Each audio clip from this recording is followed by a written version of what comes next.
Congolaises, Congolais, en cette fête de la Nativité de Nouvel An 2022, je voudrais porter la voix de nos compatriotes les plus vulnérables, le plus souvent réduits au silence. Nos pensées pieuses à tous ceux qui nous ont quittés au cours de cet exercice 2021 et qui ne verront donc pas 2022.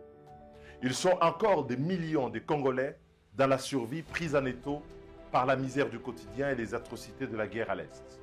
Les fonctionnaires, les militaires, les policiers, les magistrats, les enseignants et les professionnels de santé dont la condition sociale tarde à s'améliorer passeront encore une fin d'année difficile. Pour eux, comme pour notre jeunesse, toujours plus nombreuse et sans emploi, le processus démocratique n'a pas délivré les résultats de ses promesses. Dans ce chaos de souffrance, des promesses non tenues, la tentation est souvent grande de la division. Je m'inquiète de plus en plus de l'instrumentalisation depuis quelque temps des clivages ethniques, du tribalisme et des différences confessionnelles à des fins politiques. Ces pratiques mettent à mal l'unité nationale et l'intégrité de notre pays. Elles compromettent l'indépendance nationale. Elles mettent à l'épreuve la loyauté de nos concitoyens. Elles font le lit de la balkanisation en offrant à miettes notre héritage commun le plus précieux, le Congo.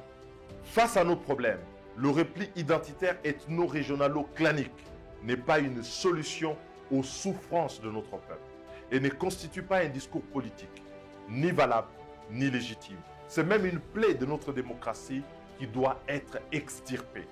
Le Congo est une idée avant d'être une réalité construite autour de deux principes, le rassemblement et l'intégration de notre diversité. Le Congo ne peut donc survivre ni prospérer sur ces divisions qui attisent d'une part la peur, la haine et le désespoir et d'autre part précipitent de manière inexorable notre nation dans l'abîme de l'affaissement moral et matériel de la nation. Il ne nous faut pas céder à ces anciennes de la division dont on a souffert depuis l'indépendance. En dépit de la déception de beaucoup de Congolais, la division appelle de la part de démocrates et patriotes une réprobation totale. En 2022, je vous invite à garder la flamme de l'espoir et de la dignité nationale pour relever le Congo, notre pays, en renouant avec ses vraies racines spirituelles, l'humanisme, l'unité nationale, la liberté de notre peuple et la quête d'un progrès réel et effectif de la condition sociale de nos concitoyens et donc de toutes nos populations. Les souffrances de nos populations nous condamnent encore au travail pour les 2 ans à venir, notamment sur la remise à plat de la réforme de la sécurité, armée, police, services et renseignements, sans lesquels il ne saurait y avoir de paix durable, ni à l'Est, ni ailleurs dans le pays.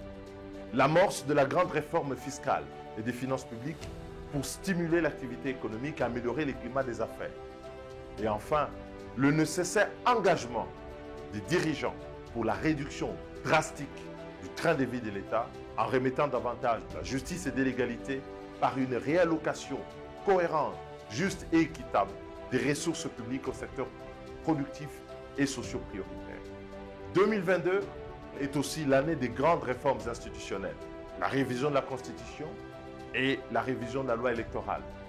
Ces défis de changement et de transformation de notre société constituent un grand rendez-vous national.